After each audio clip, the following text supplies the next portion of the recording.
The notification chimed at 3:47 a.m., piercing through Maya Chen's restless sleep like a knife through silk. Her phone's blue glow illuminated the cramped studio apartment she called home, casting shadows across the stack of medical bills that had become her coffee table's permanent decoration. The email subject line made her stomach drop. Congratulations, your miles have been successfully redeemed for premium European vacation package.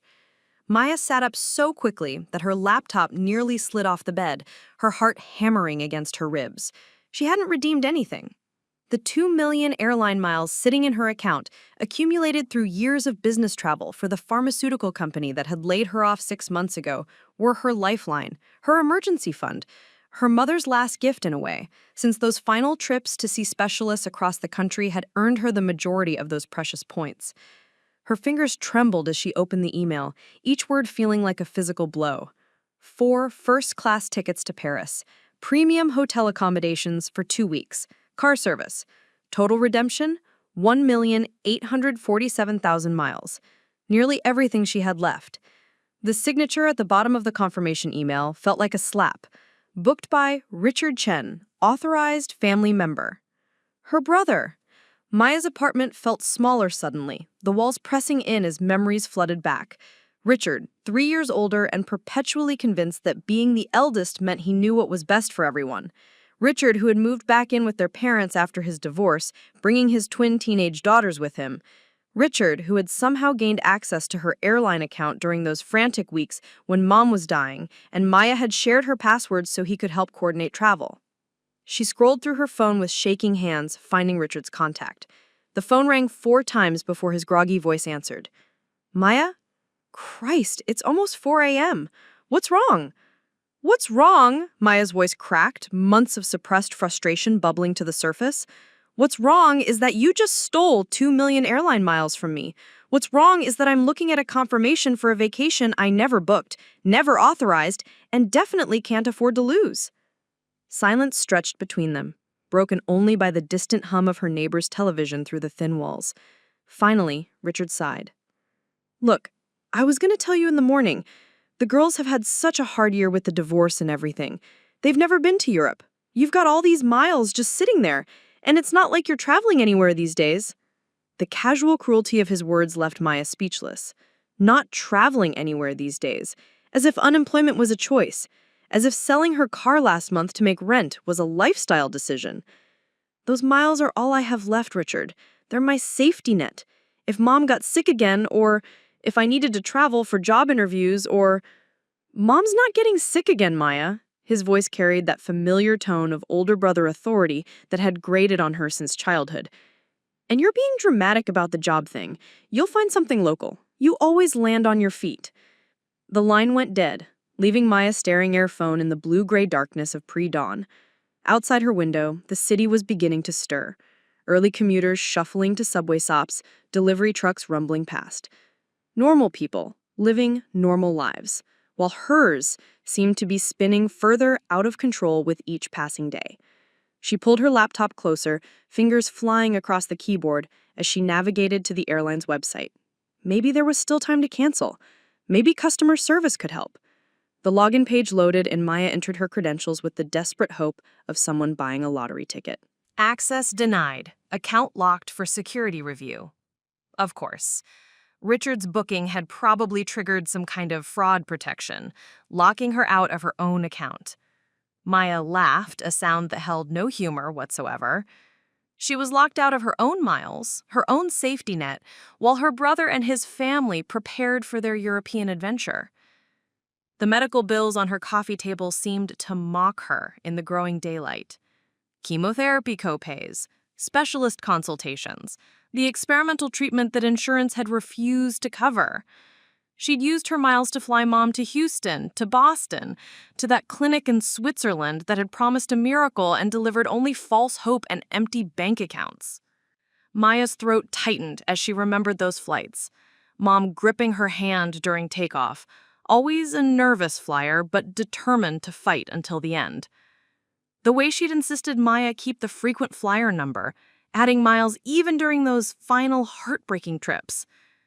You never know when you might need to fly somewhere important, she'd said. squeezing Maya's hand in the oncology waiting room. "Promise me you'll keep them safe." Now, they were gone. Not for something important, not for an emergency or an opportunity, but for Richard's guilt over his divorce and his daughter's spring break. Maya stood and walked to her tiny kitchen, muscle memory guiding her through the ritual of making coffee she couldn't really afford. The apartment was quiet except for the gentle hiss of the coffee maker and the soft scratch of her cat, Pixel, against his scratching post. She had rescued Pixel from the shelter 3 months ago when the loneliness had become unbearable and the silence of the apartment felt like a living thing. As the coffee brewed, Maya found herself thinking about her job search. 6 months of applications, networking events, and increasingly desperate appeals to former colleagues.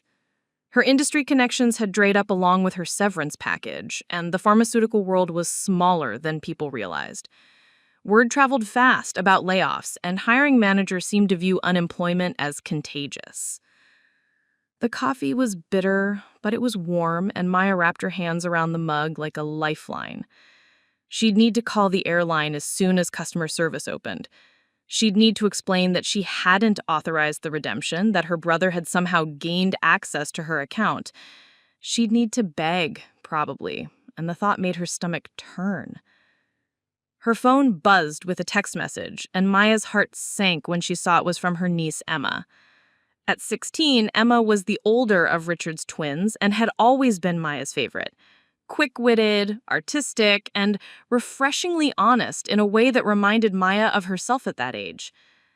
"Aunt Maya, Dad just told us about Paris. Thank you so much for making this happen. We literally can't believe it. You're the best aunt in the world."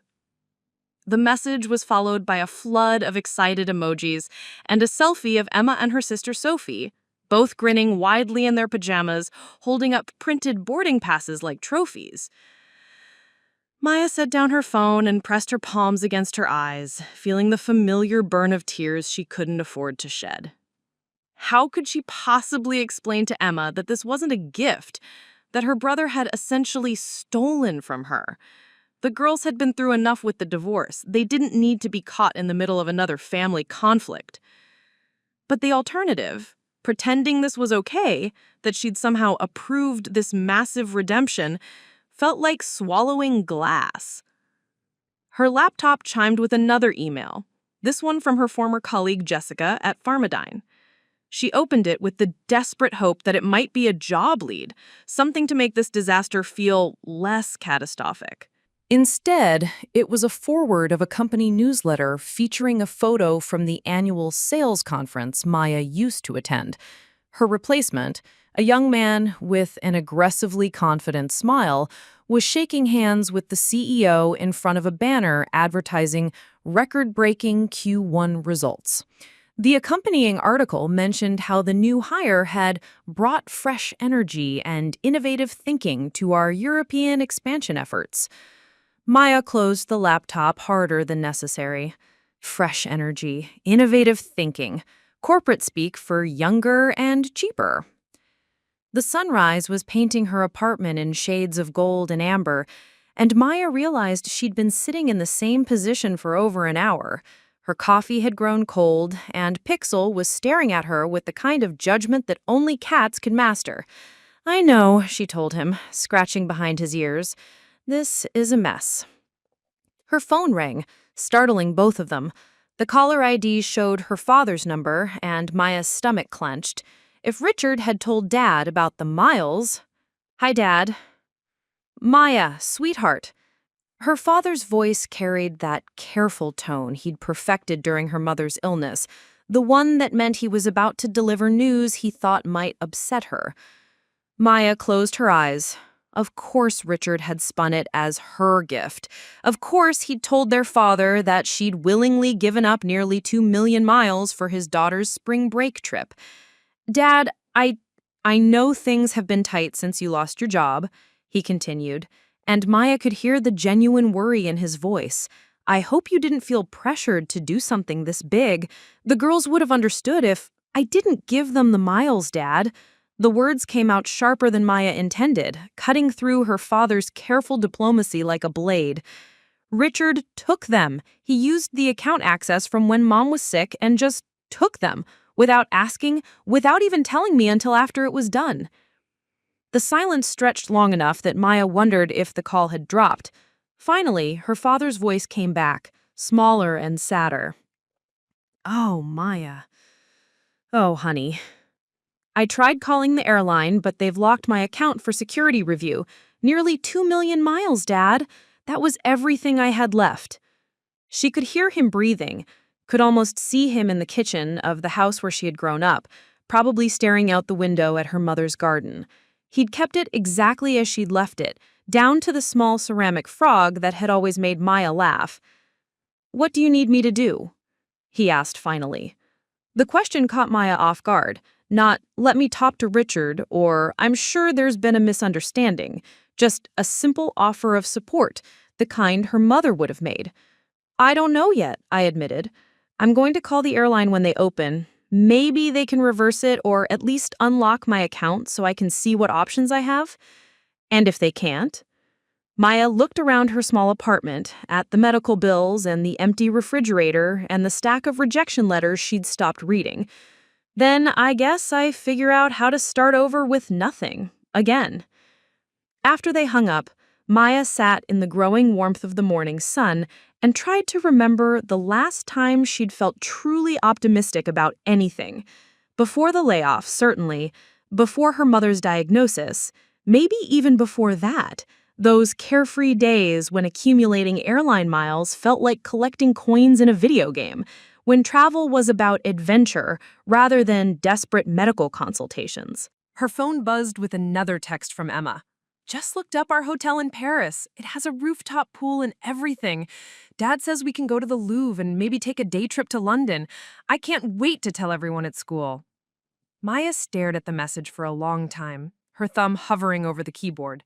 Part of her wanted to tell Emma the truth, to explain that this trip was costing her aunt everything she had left. But Emma was 16 and excited and had no idea that adults could be capable of such casual cruelty to each other. Instead, Maya typed back, "Take lots of pictures. Can't wait to hear all about it." She hit send and immediately felt like a coward. The morning stretched ahead of her like an empty highway, full of phone calls she dreaded making and conversations she didn't want to have. But first, she needed to understand exactly what Richard had done, what he'd booked, and whether any of it could be undone. Maya opened her laptop again and began searching for the airline's customer service number, her fingers moving with the mechanical precision of someone who had made too many desperate phone calls in recent months. Outside her window, the city hummed with the energy of people going places, pursuing dreams, living lives that seemed to have a forward momentum that hers had somehow lost. But as she dialed the number and settled in for what she knew would be a long wait on hold, Maya felt something stirring in her chest. Not quite hope, that felt too fragile, but something harder and more durable. A quiet determination that had carried her through her mother's illness and her own unemployment and every other crisis that had tried to knock her down. Richard might have taken her miles, but he hadn't taken everything. Not yet. Maya's day began with the kind of small indignities that unemployment had made routine. The customer service hold music, a tinny jazz melody that seemed designed to drive people insane, had been playing in her ear for 43 minutes when her phone battery died. She'd forgotten to charge it overnight, another sign of how thoroughly yesterday's discovery had rattled her usual careful habits. While her phone charged, Maya made herself a breakfast she couldn't afford. 2 eggs, a piece of toast with the butter spread thin enough to see through, and coffee reheated from the morning's pot. The eggs came from a dozen she'd bought with a coupon, the bread from the day-old rack at the grocery store. Every purchase these days was calculated. Every expense weighed against her dwindling savings account. She'd been unemployed for 6 months and 3 days. Not that she was counting. The routine of job searching had become as familiar as breathing. Maya opened her laptop and navigated to the job boards she visited religiously each morning, scanning for new postings in pharmaceutical sales, medical device marketing, healthcare consulting, any role that might value her 8 years of experience building relationships with doctors and hospitals across the Northeast. Today's offerings were depressingly familiar. Entry-level positions that required 5 years of experience, Senior roles that wanted skills she'd never had a chance to develop. Contract work that paid half what she'd made as a full-time employee, with no benefits and no job security. Maya applied to 3 positions she was overqualified for and 2 she wasn't sure she could handle, crafting each cover letter with the kind of desperate optimism that felt increasingly hollow. Her phone finally had enough charge to call the airline again. This time, Maya was prepared. She'd gathered every document she could find related to her frequent flyer account, printouts of her mileage statements going back 2 years, receipts from the medical flight she'd taken with her mother, even the original membership card that had arrived in the mail 8 years ago when she'd signed up. The hold music resumed, and Maya settled in for another long wait. She'd learned to use this dead time productively, folding laundry or cleaning her apartment or updating her LinkedIn profile with the kind of enthusiastic professional language that felt like wearing someone else's clothes. Thank you for calling SkyMiles customer service. This is Brandon. How can I help you today? Maya had rehearsed this conversation in her head, but actually having a human on the line still made her pulse quicken. Hi, Brandon. I need to report unauthorized use of my frequent flyer account. Someone redeemed nearly 2 million miles without my permission. I'm sorry to hear that, Miss Chen. Let me pull up your account. The sound of typing filled the brief silence. I can see here that there was a large redemption yesterday for a European vacation package. The booking was made using your login credentials and listed you as the authorizing party. That's the problem, Maya said, trying to keep her voice steady. I didn't authorize it. My brother has access to my account from when I was helping coordinate travel for my mother's medical care, but I never gave him permission to use my miles. More typing.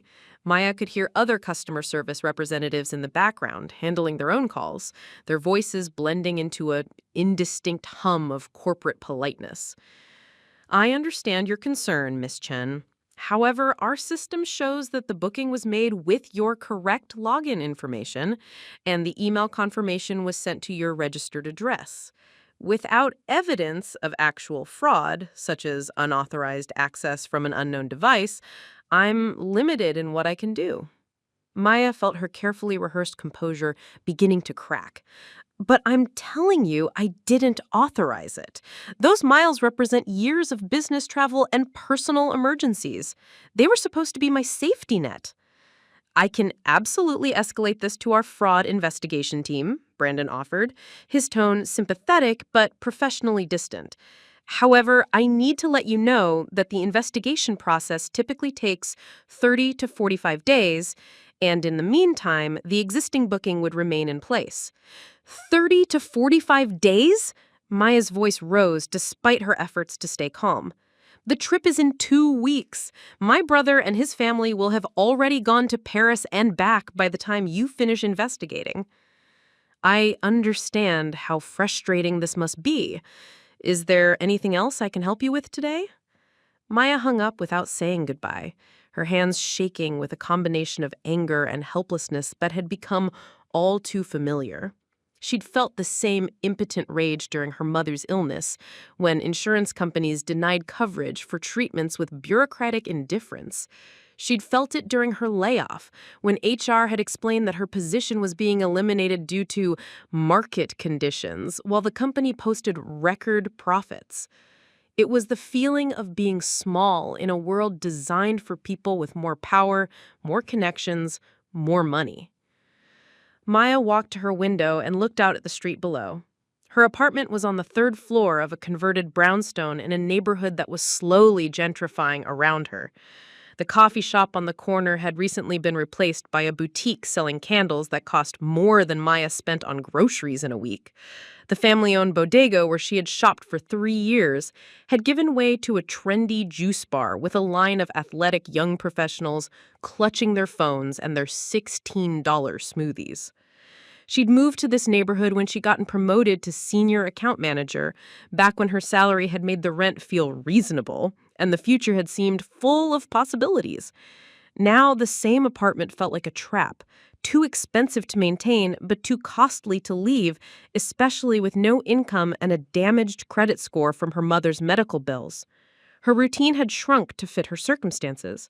She shopped at the discount grocery store 15 minutes away, where produce was sometimes wilted, but always affordable. She'd learned to cook meals that stretched ingredients across multiple days, a whole chicken that became soup, then sandwiches, then finally stock for the next week's soup. She'd discovered which restaurants threw away day-old bread and which coffee shops gave away pastries at closing time. The humiliation of it wasn't in the acts themselves, but in the careful choreography required to maintain dignity while living so close to the edge. Maya had become an expert at timing her grocery runs to avoid former colleagues, at declining social invitations without explaining that she couldn't afford them, at wearing the same professional clothes to job interviews while pretending her life hadn't been completely upended. Her mother would have understood. Helen Chen had immigrated to the United States with 2 suitcases and a determination that had carried her family through decades of careful budgeting and strategic sacrifice.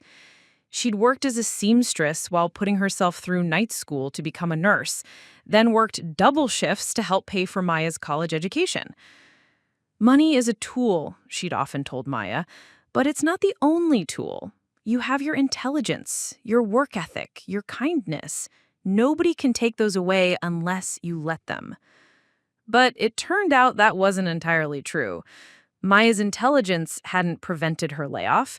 Her work ethic hadn't impressed hiring managers who seemed more interested in candidates who were younger or willing to work for less.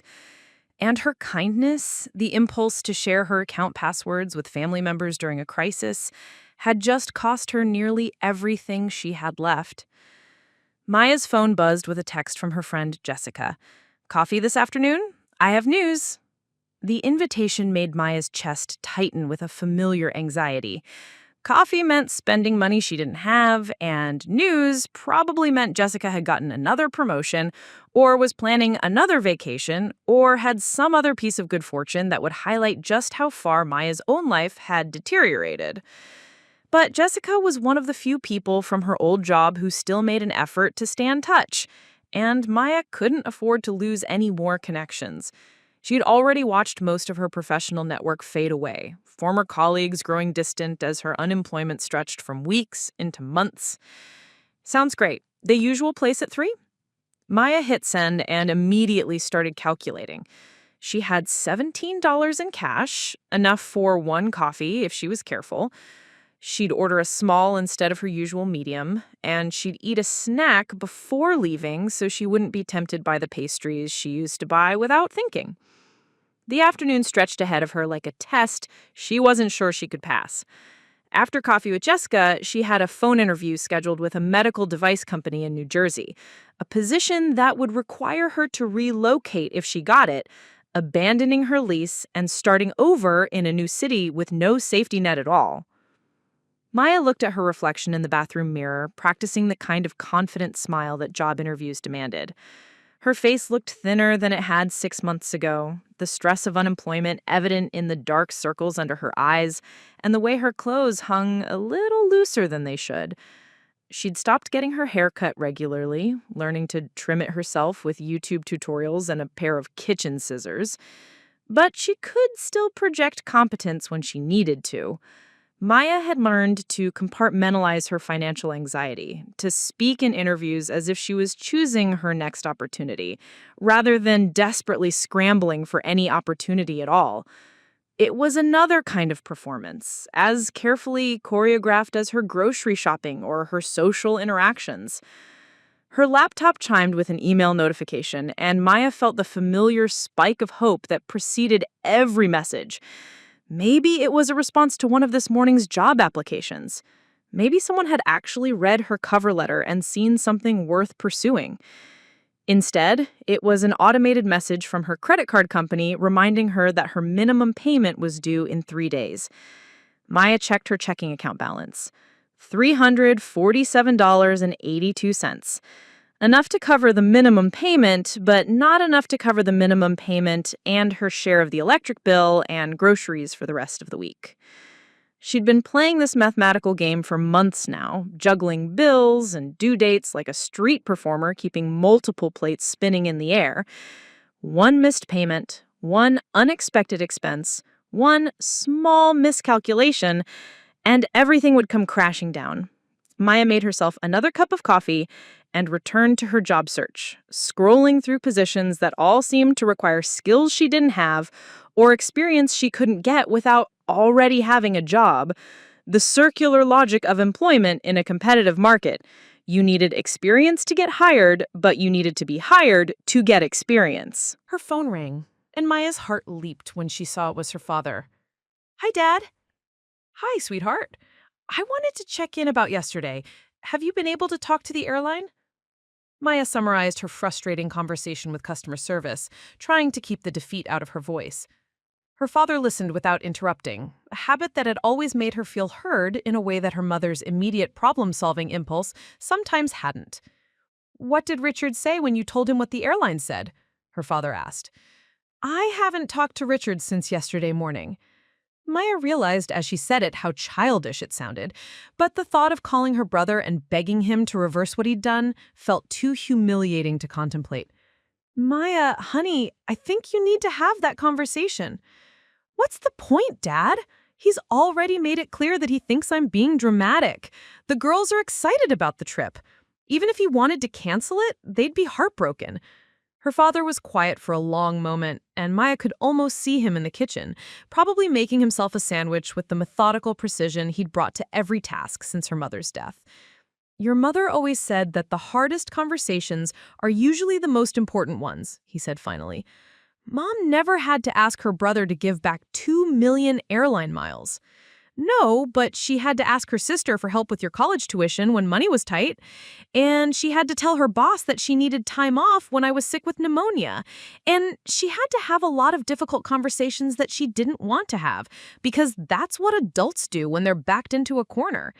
Maya felt tears prick at the corners of her eyes.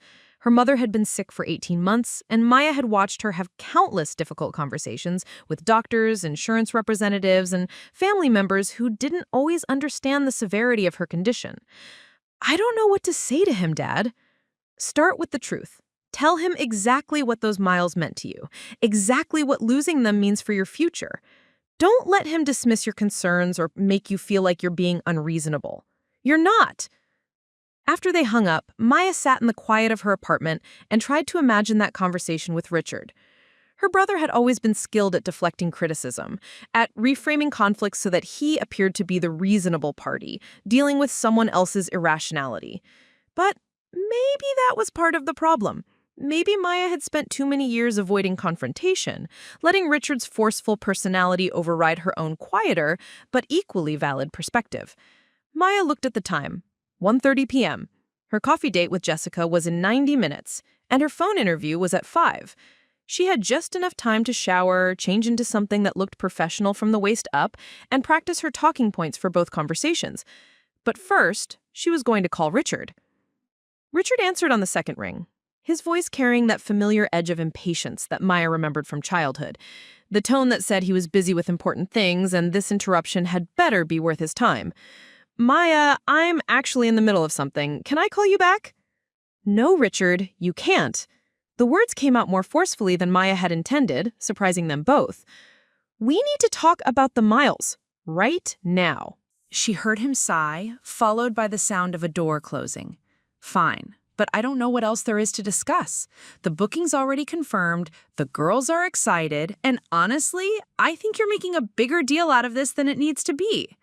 Maya felt her carefully prepared talking points evaporate, replaced by a surge of anger that made her voice shake. "A bigger deal?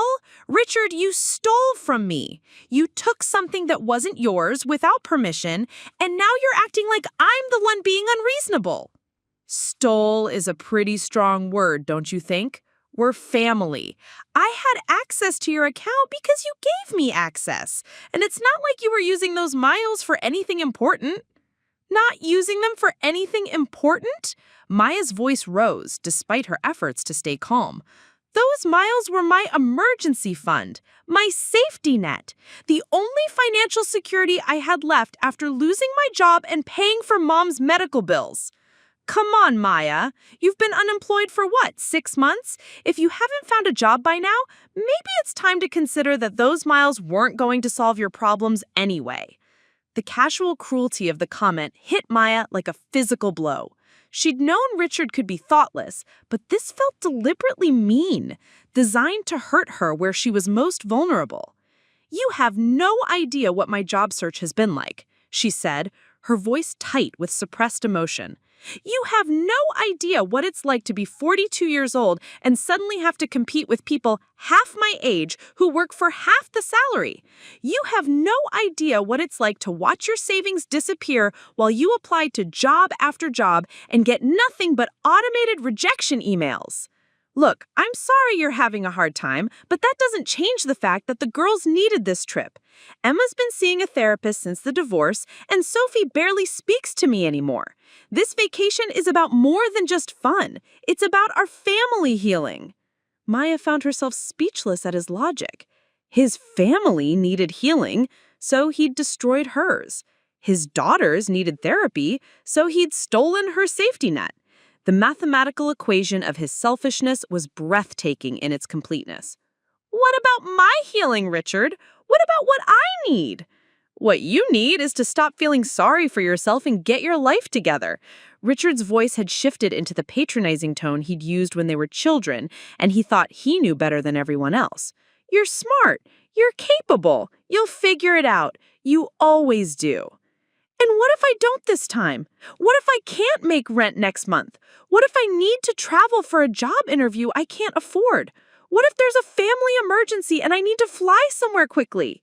"Then you'll deal with it like everyone else does. You'll figure it out." The line went quiet, and Maya realized that Richard wasn't going to change his mind. Worse, he genuinely didn't understand why she was upset. In his worldview, her unemployment was a temporary inconvenience, her financial struggles were a character flaw, and her attachment to the miles was sentimental nonsense that prevented her from seeing the bigger picture. "I want you to cancel the trip," Maya said quietly. "That's not going to happen. The girls are already planning what to pack. Emma's been learning French phrases on her phone. Sophie actually smiled when I told her about the Eiffel Tower. I'm not going to destroy their excitement because you're having a panic attack about money." "This isn't a panic attack, Richard. This is me telling you that what you did was wrong and asking you to make it right." And I'm telling you that sometimes being an adult means making hard choices for the greater good of the family. The girls needed this more than you needed those miles sitting in an account gathering dust. Maya felt something crystallize in her chest, a cold certainty that this conversation was never going to go the way she'd hoped. Richard wasn't going to apologize. He wasn't going to acknowledge that he'd hurt her. He certainly wasn't going to cancel a trip that would cost him nothing but would restore his daughter's faith in him as a father. "I'm going to fight this," she said. "I'm going to call the airline again, and I'm going to dispute the charges, and I'm going to do whatever I have to do to get those miles back." "Good luck with that." Richard's voice carried a tone of dismissive finality. "But maybe while you're fighting windmills, you could also focus on finding a job. The girls' spring break is in 2 weeks, and after that, I'll help you figure out your situation.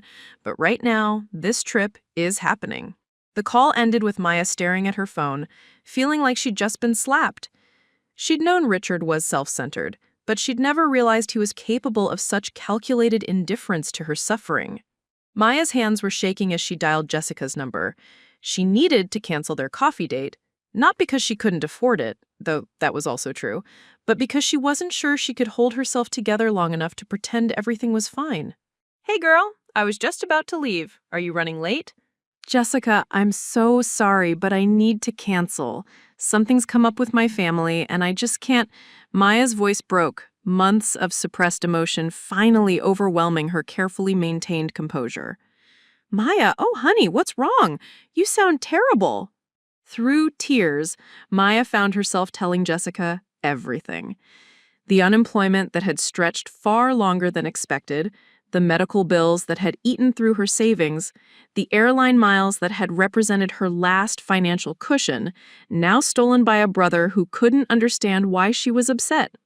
Jessica listened without interrupting, making small sounds of sympathy and outrage in all the right places. When Maya finished, her friend was quiet for a long moment. "Maya, why didn't you tell me things had gotten this bad?" "Because I was embarrassed. Because everyone from work seemed to be doing so well, getting promotions and new jobs, and I felt like such a failure in comparison." "You're not a failure. The job market is brutal right now, especially for anyone over 40. I've seen incredibly talented people struggle for months to find something." That's what everyone keeps saying, but it doesn't make the bills any smaller or the rejections any easier to handle. I know, and what your brother did is absolutely inexcusable. Have you thought about talking to a lawyer? "With what money? I can barely afford groceries, let alone legal fees." "There might be free legal aid services for something like this. What he did sounds like theft, even if you're family." They talked for another 20 minutes, and by the end of the call, Maya felt marginally better. Not because her situation had improved, but because someone finally understood the full scope of what she was dealing with. Jessica promised to ask around about job opportunities and to research legal options for recovering the stolen miles. After they hung up, Maya realized she had 30 minutes before her phone interview. She splashed cold water on her face, trying to reduce the puffiness around her eyes, and changed into a professional blouse. The interview was for a sales position with a medical device company in New Jersey, and while the salary was lower than what she'd made in her previous job, it would be enough to stabilize her finances if she could get it. The hiring manager, a woman named Carol, called exactly on time. Maya had researched the company thoroughly and prepared answers to common interview questions. But she found it difficult to project enthusiasm when her life felt like it was falling apart in real time. "Tell me about a time when you had to overcome a significant challenge in your sales role," Carol asked. Maya's mind went blank. 6 months ago, she would have had a dozen examples ready. Now, all she could think about was the challenge of explaining gaps in employment, of competing with younger candidates, of maintaining professional confidence when her personal life was in shambles. "I think one of the biggest challenges I faced was during my mother's illness," Maya said, surprised by her own honesty. She needed specialized treatments that required travel to different medical centers across the country. I had to maintain my sales territory and support my clients while also coordinating her care and advocating with insurance companies. It required a level of time management and emotional resilience that I didn't know I had. That must have been incredibly difficult. How did you maintain your sales performance during that time? Maya found herself talking about the strategies she'd developed for managing competing priorities, the relationships she'd built with medical offices that made them willing to accommodate her schedule, the way she'd learned to compartmentalize grief and fear so she could still be effective in client meetings. The interview lasted 45 minutes, and by the end, Maya felt cautiously optimistic. Carol seemed impressed by her experience and asked detailed questions about her availability to relocate. The position would require Maya to move to New Jersey within 30 days if hired, but it offered a base salary plus commission structure that could potentially exceed her previous income. "We are interviewing candidates through the end of next week," Carol explained. "I should have a decision by the following Monday. You'd be starting April 15th if selected." April 15th. 6 weeks away. Maya thanked Carol for her time and hung up, already calculating whether she could survive financially until then, even if she got the job. Her savings would be gone by the end of March, and she'd have to come up with first month's rent and security deposit for a new apartment in New Jersey. Without the airline miles, she had no cushion at all. Maya's phone buzzed with a text from her niece, Emma. "Aunt Maya, I just wanted to say thank you again for the Paris trip. I know things have been hard for you lately, and it means so much that you do something this amazing for us. I promise I'll take pictures of everything and write you long emails about all the museums and cafes. You're the best. Love." The message was so genuinely sweet so full of teenage excitement and gratitude that Maya felt her anger toward Richard soften slightly. Emma had no idea that her father had stolen the miles. In her mind, this was a generous gift from an aunt who loved her enough to sacrifice for her happiness. How could Maya possibly tell her the truth now? Maya walked to her kitchen and opened the refrigerator, staring at its meager contents while her mind raced. She had enough food for maybe 3 more days if she was careful.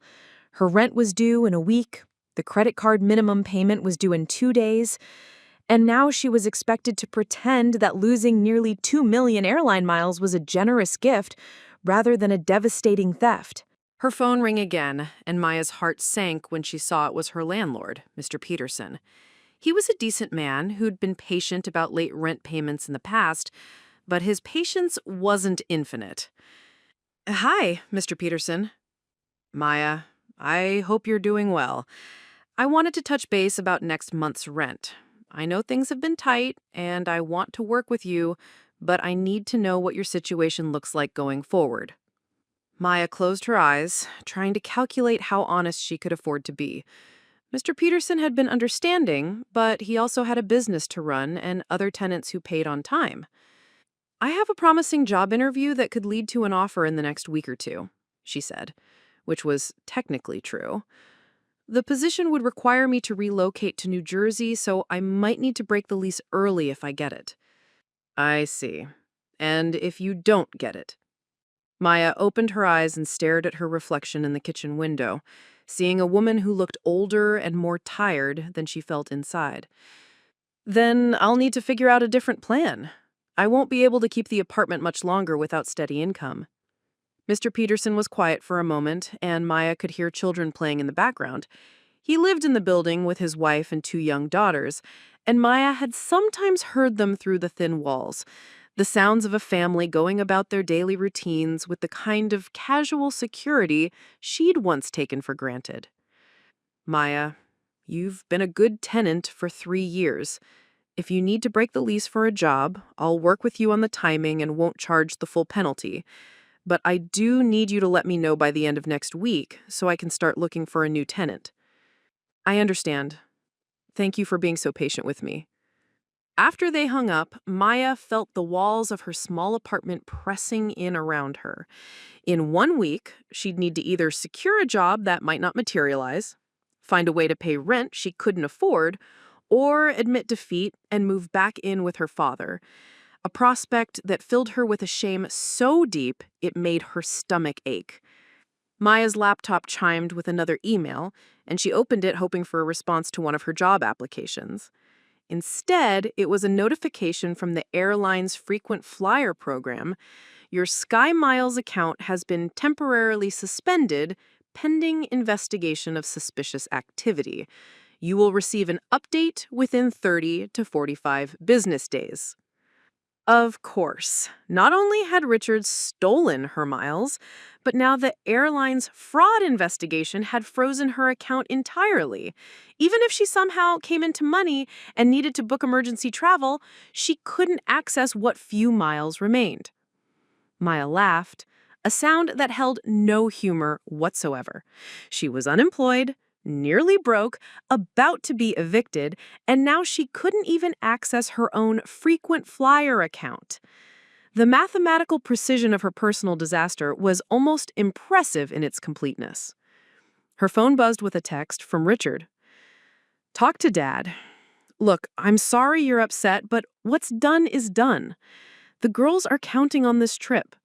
Maybe we can talk about helping you with rent or something after we get back."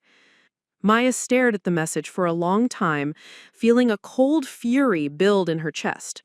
Richard would help her with rent after he got back from the vacation he stole from her. He'd throw her some charity after enjoying 2 weeks in Paris on her dime, and somehow that was supposed to make everything okay. She typed and deleted several responses, each one more scathing than the last. Finally, she settled on, "Don't bother. I'll figure it out myself." "Maya, don't be like this. We're family." "Family doesn't steal from family." "I borrowed something you weren't using. There's a difference." Maya felt something snap inside her, months of accumulated frustration and helplessness crystallizing into a white-hot rage that made her fingers shake as she typed. You didn't borrow anything, Richard. You stole 2 million airline miles without asking, without permission, and without consideration for how it would affect my life. You did this because you knew I couldn't stop you, because you knew I'd be too polite and too scared of causing family drama to fight back effectively. You did this because you're selfish and entitled and you've never had to face real consequences for your actions. But mostly, you did this because you could, because you're bigger and louder and more aggressive than I am, and you've been using those advantages to get your way since we were kids. Well, congratulations. You win. I hope your daughters have a wonderful time in Paris. I hope they love every museum and every cafe and every moment of the vacation I paid for. And I hope someday they realize what kind of man their father really is. Maya hit send before she could second-guess herself, then immediately turned off her phone. She couldn't handle whatever response Richard might send. Couldn't bear to see him dismiss her anger or make her feel crazy for being upset about something that was so clearly wrong. The apartment felt suffocatingly quiet. Maya walked to her window and looked out at the street, watching people go about their evening routines. A woman her age was walking a small dog, talking animatedly on her phone about weekend plans. A couple was loading groceries into a car, laughing about something one of them had said. Normal people living normal lives, dealing with normal problems that didn't involve theft and unemployment and the slow-motion collapse of everything they'd worked to build. Maya had never felt more alone.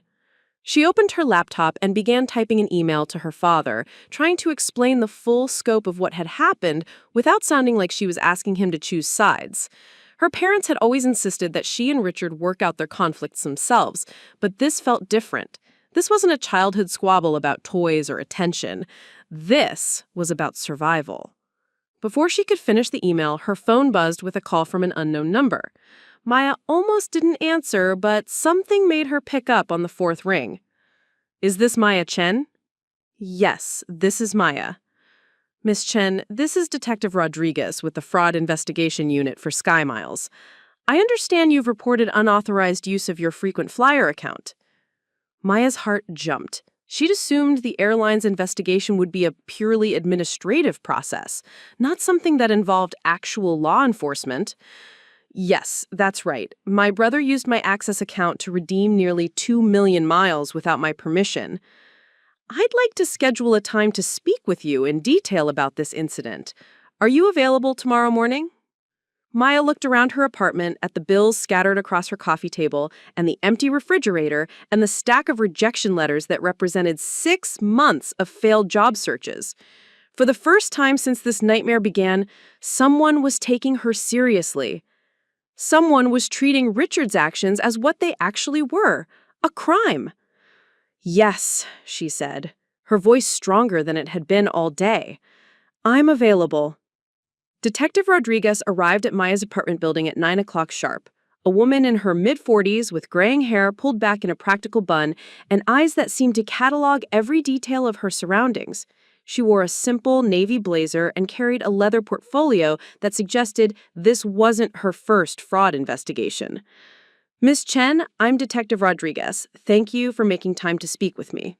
Maya led her up to the third-floor apartment, acutely aware of how shabby everything must look to an outsider. The carpet on the stairs was worn thin, the hallway smelled faintly of someone's breakfast, and her own apartment felt cramped and cluttered despite her efforts to keep it clean. "Can I offer you coffee?" Maya asked, gesturing toward her small kitchen. "That would be great, thank you." Detective Rodriguez settled into one of Maya's 2 kitchen chairs and opened her portfolio. "I want to start by saying that financial fraud between family members is more common than people realize, and it's often more complex than straightforward theft. But that doesn't make it less serious or less prosecutable." Maya felt a flutter of hope as she poured coffee into 2 mismatched mugs. I wasn't sure anyone would take this seriously since we're related.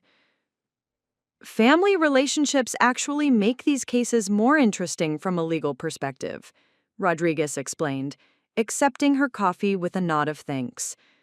There's often a pattern of access and trust that gets violated, which can constitute a more serious offense than simple theft. Rodriguez pulled out a digital recorder and a yellow legal pad. Do you mind if I record our conversation? It helps me keep the details straight. Of course. Let's start from the beginning. When did you first become aware that your miles had been redeemed without your permission? Maya walked Rodriguez through the timeline. The 3:47 a.m. email notification, the phone call with Richard, the locked account, and the customer service runaround. As she spoke, Rodriguez took notes and asked clarifying questions that demonstrated a thorough understanding of how frequent flyer programs worked. So your brother had legitimate access to your account initially? Yes, during my mother's illness, we were coordinating travel to different medical centers, and it was easier for him to help book flights if he had my login information. But that was supposed to be temporary, and it was only supposed to be used for her medical care. Did you ever explicitly revoke that access? Maya paused, realizing she hadn't. After her mother died, dealing with passwords and access had seemed trivial compared to everything else she was processing. No, I didn't. But I also never gave him permission to use the account for anything else. That's fine. Temporary access for a specific purpose doesn't constitute blanket authorization for future use. Rodriguez made another note. Tell me about the conversation you had with your brother when you discovered the redemption. Maya recounted Richard's justification, his dismissive attitude, his refusal to consider canceling the trip. Rodriguez's expression grew more serious as Maya described Richard's comment about the miles gathering dust and his suggestion that Maya was being dramatic. Has your brother ever taken or used your property without permission before? The question caught Maya off guard. She'd been thinking of this as an isolated incident, but as she considered Richard's behavior over the years, a pattern began to emerge. When we were younger, yes. He used to take money from my piggy bank and insist it was just borrowing. In college, he used my credit card for pizza orders without asking, just small amounts, but he never paid me back. After Mom got sick, he had me sign some insurance paperwork, and later I found out he'd also had me sign something that gave him power of attorney over her finances while she was in the hospital. Did you authorize power of attorney? I thought I was signing a form that would let him talk to her doctors. He said the paperwork was confusing and he'd explain it all later, but with everything else going on, I trailed off, realizing how naive I must sound. That's actually a separate potential issue we might need to explore, Rodriguez said gently. But let's focus on the airline miles for now. You mentioned that these miles represented a significant financial safety net for you. Can you explain what you mean? Maya found herself describing her unemployment, her dwindling savings, her growing pile of medical debt from her mother's treatment. Rodriguez listened without judgment, occasionally asking questions about specific amounts or dates. So, these miles represented your primary remaining asset of significant value. Yes, they were worth somewhere between $15,000 and $20,000 if I needed to book emergency travel, or even sell them through one of those mileage broker services. Rodriguez raised an eyebrow. You'd researched selling them? I'd looked into it, yes. I was hoping it wouldn't come to that, but knowing I had that option was comforting. And your brother was aware of your financial situation? Maya nodded. Our father told him about my job loss. I'd mentioned the medical bills when we were dealing with Mom's estate. He knew I was struggling. Rodriguez made several more notes, then leaned back in her chair.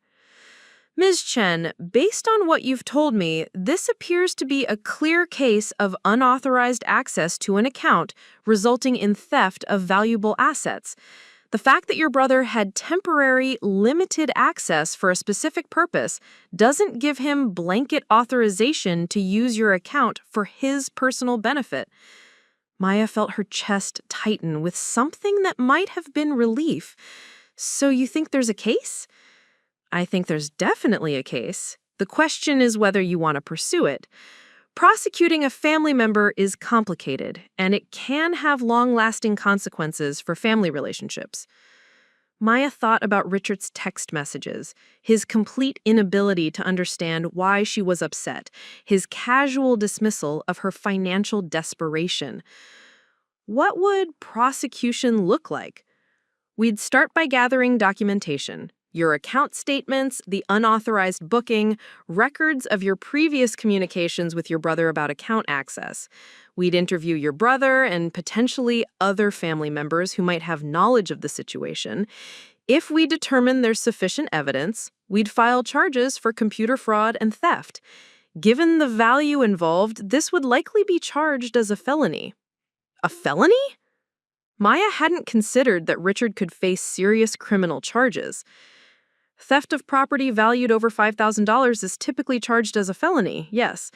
And unauthorized access to computer accounts adds additional charges. Your brother could be looking at significant fines and potentially jail time. Maya stared into her coffee cup, trying to process the implications. Part of her felt vindicated. Finally, someone was acknowledging that what Richard had done was genuinely criminal. But another part of her recoiled at the thought of her brother facing felony charges over a family dispute. There is another option, Rodriguez continued. We could approach your brother with the evidence and see if he's willing to make full restitution voluntarily. Sometimes the threat of prosecution is enough to motivate people to do the right thing. What would full restitution look like? Canceling the trip and returning the miles to your account, or paying you the cash equivalent value of what was stolen, plus potentially covering any costs you've incurred as a result of the theft, overdraft fees, late payment penalties, that sort of thing. Maya's phone buzzed with a text message, and she glanced at it automatically. It was from Emma. Aunt Maya just got her passports back from the expediting service. Sophie and I are officially ready for Paris. Dad's taking us shopping for clothes this weekend. I can't believe this is really happening. Thank you, thank you, thank you. Rodriguez noticed Maya's expression change. Family member? My niece. She's 16, and she thinks this trip is a gift from me. She has no idea what her father actually did.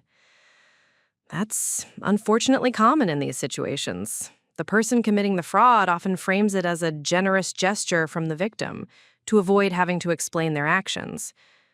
Maya felt a fresh wave of anger at Richard's manipulation. Not only had he stolen from her, but he'd made his daughters complicit in the theft by telling them it was her gift. Now, any attempt to get her miles back would make her look like the villain who was taking away their dream vacation. Miss Chen, I want to be clear that you're under no obligation to protect your brother from the consequences of his actions. The fact that his daughters would be disappointed doesn't change the fact that he committed a crime. Maya knew Rodriguez was right, but the emotional calculus felt impossibly complex. Richard deserved to face consequences for what he'd done, but Emma and Sophie didn't deserve to have their spring break ruined or their father potentially arrested.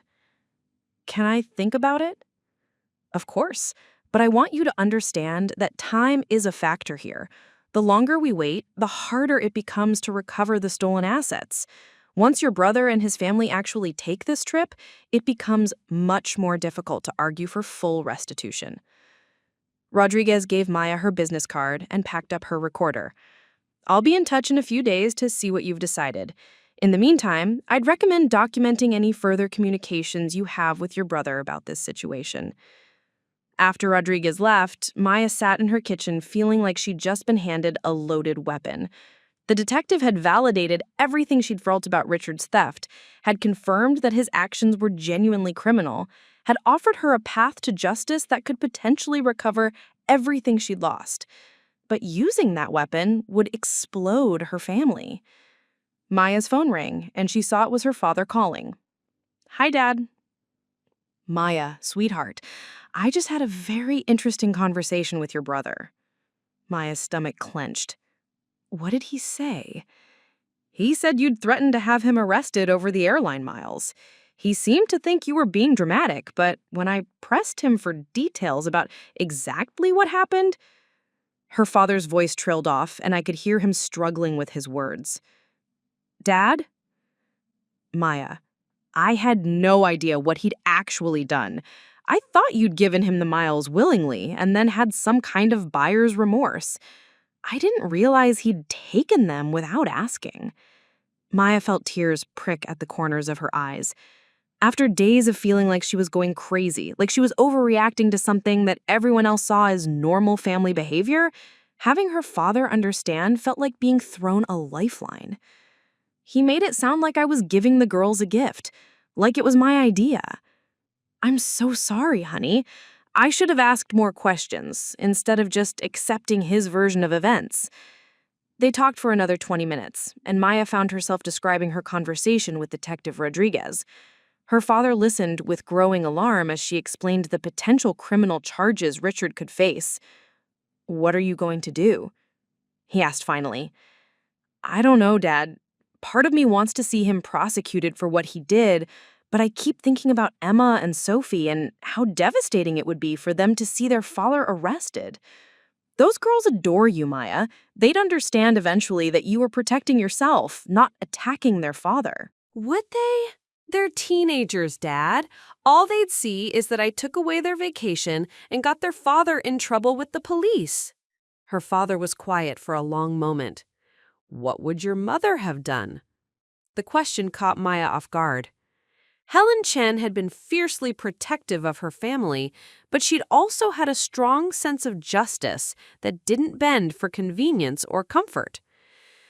I think Mom would have made Richard face the consequences of his actions, Maya said slowly, but she also would have found a way to protect Emma and Sophie from being hurt by it.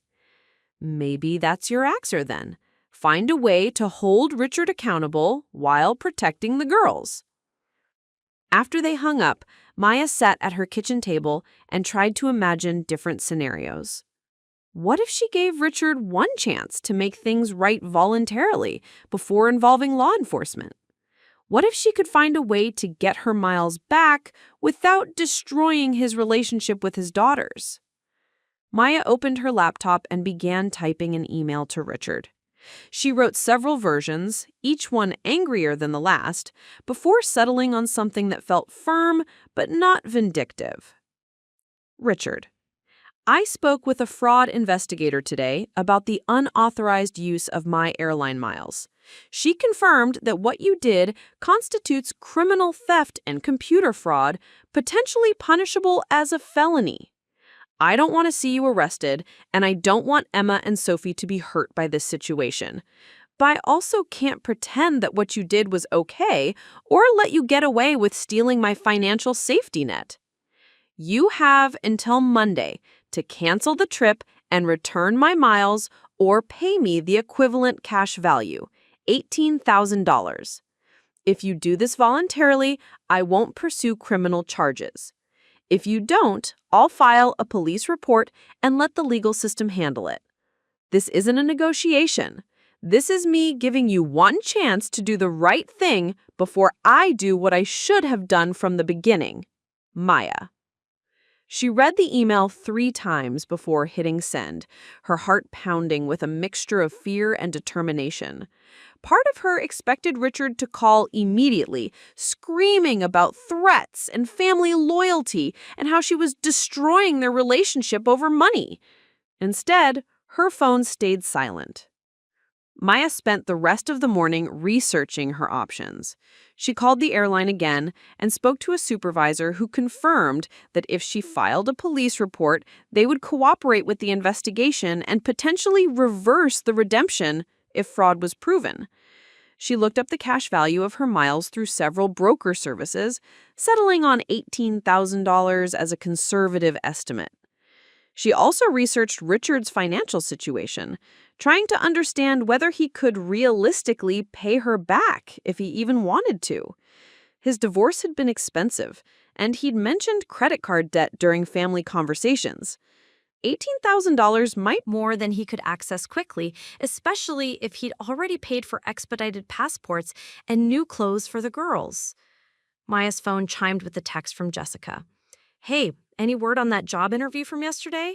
Also, I found a pro bono legal clinic that might be able to help with the airline miles situation. Want me to send you their info? Maya quickly typed back. Interview went well. Should hear next week. Legal situation is evolving. I'll call you later to update. She didn't mention that she'd already spoken to a detective or that Richard was now facing a Monday deadline to make full restitution. The situation felt too volatile, too emotionally charged to discuss casually over text messages. Maya's laptop chimed with an email notification, and her heart jumped when she saw it was from Richard. She opened it with trembling fingers. Maya, I've been thinking about our conversation, and I want you to know that I never intended to hurt you. From my perspective, I was helping the girls heal from a difficult year while putting miles to good use that weren't actively being used. I understand now that you see this differently, and I respect that we have different perspectives on family obligations and financial priorities. However, I want to be clear that canceling this trip at this point would be devastating for Emma and Sophie. They've told their friends, they've bought clothes, they've been planning this for weeks. The emotional damage to them would be significant. I'm willing to discuss a payment plan to compensate you for the miles over time, but I can't cancel the trip. The girls need this, and as their father, I have to prioritize their well-being. I hope you can understand that this isn't about the money for me. It's about being a good father during a difficult time in their lives. Richard. Maya read the email twice, feeling her anger build with each word. Even now, even faced with potential criminal charges, Richard was positioning himself as the victim. He was the devoted father, protecting his daughters. She was the unreasonable sister who couldn't understand the bigger picture. And he'd completely ignored her Monday deadline. Maya picked up Detective Rodriguez's business card and dialed her number. Detective Rodriguez, this is Maya Chen. I've made my decision. Maya Chen's world shattered at 3:47 a.m. on a Monday morning when she opened an email that would forever alter her relationship with her family. The message was from Delta Airlines, thanking her for redeeming 180,000 frequent flyer miles for a vacation to Paris. There was just one problem. Maya hadn't redeemed those miles. For 6 months, Maya had been unemployed, surviving on unemployment benefits and the dwindling remains of her savings. Those airline miles weren't just points in a computer system. They were her lifeline, her emergency fund, her safety net, worth approximately $18,000. She had earned them through years of business travel, medical trips during her mother's cancer treatment, and careful planning for a future that now seemed increasingly uncertain. The theft was devastating not just financially, but emotionally. The miles had been accumulated during some of the most meaningful and painful periods of her life: flights to be with her dying mother, trips to job interviews, emergency travel for family crises. They represented security in an increasingly insecure world. Within hours, Maya discovered the shocking truth. Her brother Richard had stolen her miles to book a European vacation for his twin daughters, Emma and Sophie. Richard, recently divorced and struggling with his own financial pressures, had justified the theft as a family favor, something Maya should be grateful to provide for her traumatized nieces. When Maya confronted Richard, his response was infuriating in its casual dismissal of her concerns. He saw the miles as abstract points rather than real value, and Maya's distress as an overreaction to what he characterized as helping family during a difficult time. He refused to cancel the trip, offered only to pay her back over time, and seemed genuinely puzzled by her anger. It's not like I robbed a bank, Richard said during one heated phone conversation, failing to understand that his theft had devastated Maya's financial security during the most vulnerable period of her adult life. Faced with Richard's refusal to take responsibility, Maya issued an ultimatum: cancel the trip and return the miles by Monday, or she would file criminal charges. Richard's response revealed the depth of his sense of entitlement. He missed the deadline entirely, sending only a dismissive email about paying her back gradually while keeping the vacation intact. True to her word, Maya walked into a police station on Monday afternoon and filed a formal report for computer fraud and theft. Detective Rodriguez was sympathetic but clear about the implications. Once criminal charges were filed, the case would be out of Maya's hands and in the prosecutor's office. The decision to involve law enforcement wasn't made lightly. Maya had spent the weekend oscillating between determination and doubt, but Richard's continued refusal to acknowledge wrongdoing had crystallized her resolve.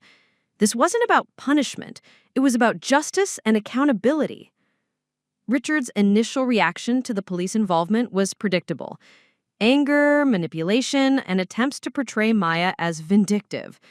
He told his daughters that their aunt was trying to ruin their vacation rather than explaining what he had actually done. His voicemails to Maya alternated between pleading and accusation, always positioning himself as the victim of Maya's unreasonable response. But the truth has a way of emerging, especially when teenagers are involved. Maya's conversation with her 16-year-old niece, Emma, was heartbreaking in its honesty. When Emma learned that the vacation was funded by stolen miles rather than her aunt's generosity, her response was immediate and clear. "We don't want to go to Paris knowing that it's stolen."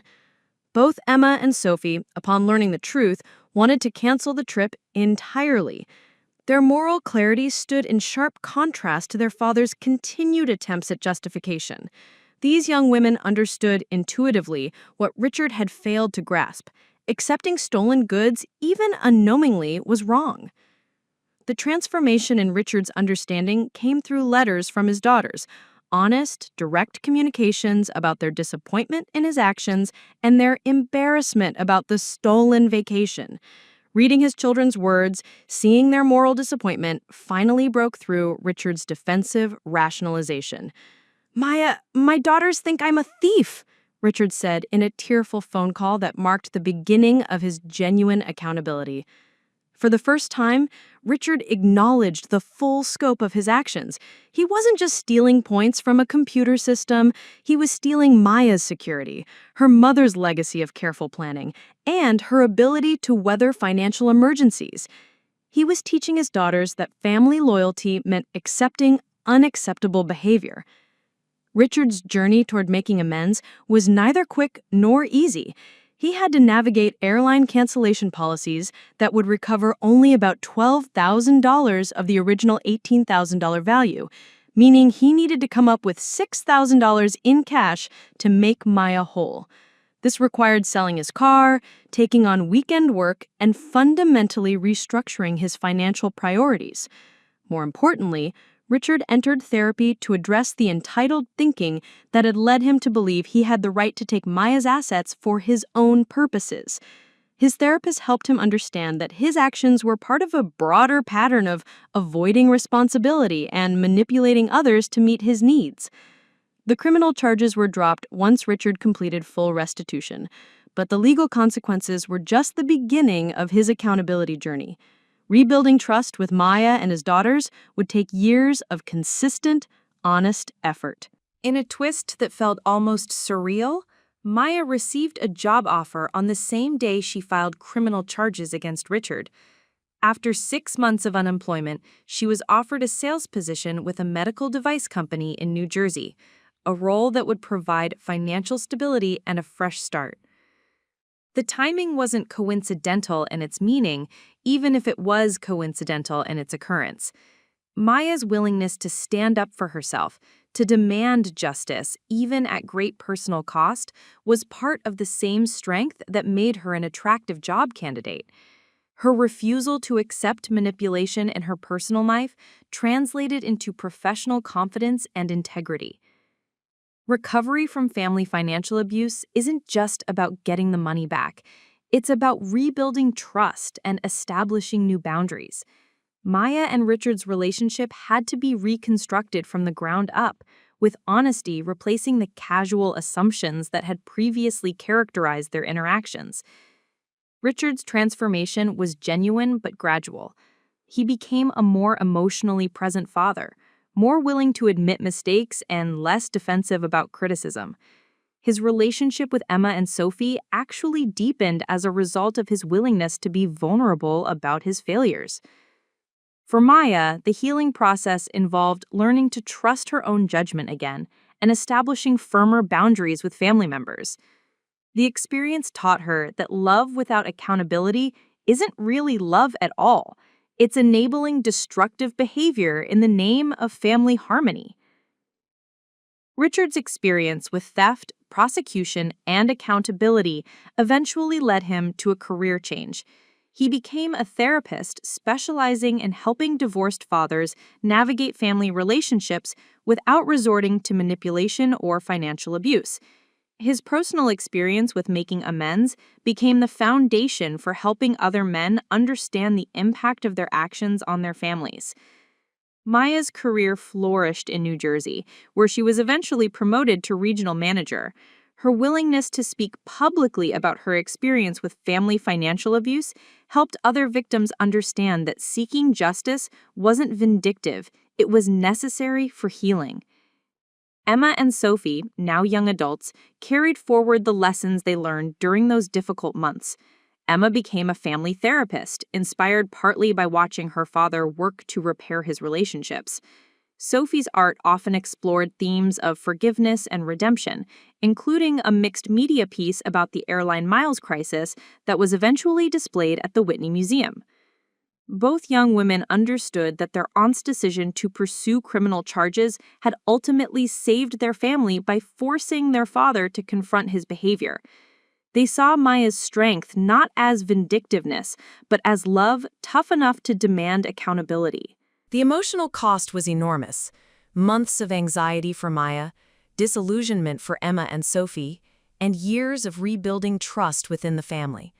But the cost of not seeking accountability would have been even higher, a family dynamic built on enabling dysfunction rather than honest communication. Perhaps the most profound lesson of Maya's story is that authentic love requires accountability. Allowing someone to hurt you without consequences isn't kindness, it's enabling destructive behavior that ultimately damages everyone involved.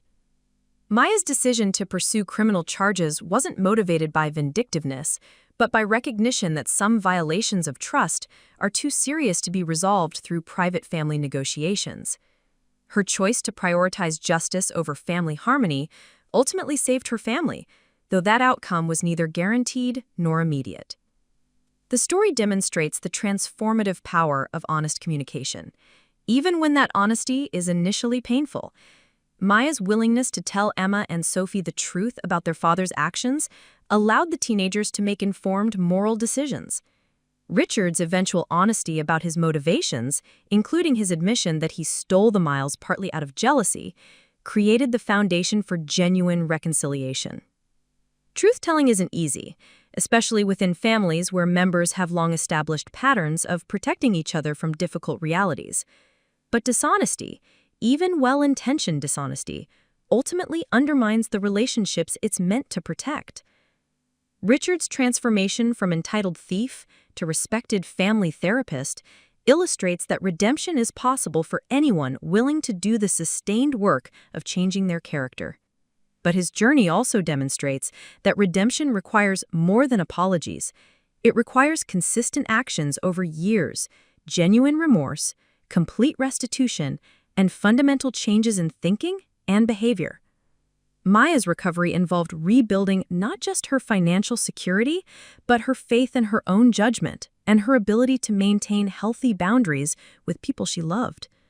Her willingness to eventually forgive Richard wasn't based on minimizing what he had done, but on recognizing the genuine effort he made to become worthy of forgiveness.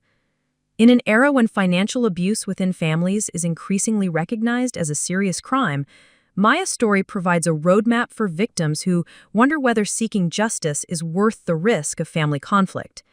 Her experience demonstrates that protecting yourself from financial abuse isn't selfish. It's necessary for your own well-being and for the health of your family relationships.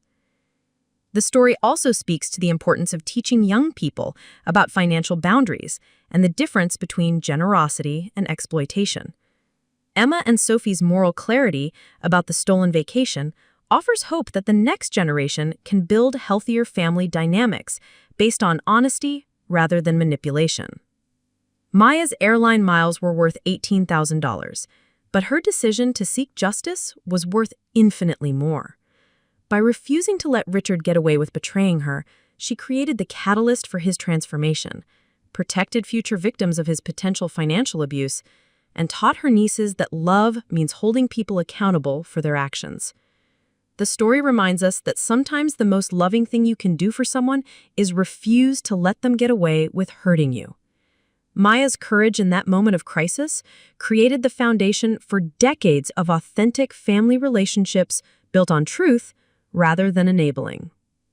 Ultimately, this is a story about the possibility of healing after betrayal, the power of accountability to transform relationships, and the importance of choosing justice over convenience. Maya and Richard's family learned that love without accountability isn't really love at all, but love with accountability can survive almost anything. Their story offers hope to anyone facing similar family financial crises. Justice is possible, healing can happen, and families can emerge stronger from even the most devastating betrayals if all parties are willing to do the difficult work of becoming worthy of each other's trust. If this story resonated with you, please consider subscribing to hear more tales of resilience, justice, and the complex dynamics of family relationships. Stories like Maya's remind us that even in our darkest moments, we have the power to choose truth over comfort, accountability over enabling, and authentic love over manipulation. Subscribe to join a community of listeners who believe that sharing these difficult stories can help others navigate their own challenges with greater wisdom and courage. Your subscription helps us continue bringing you stories that matter, tales of ordinary people facing extraordinary challenges and finding the strength to demand better from themselves and the people they love. Hit that subscribe button and be part of a community that values truth, accountability, and the transformative power of standing up for what's right, even when it's difficult.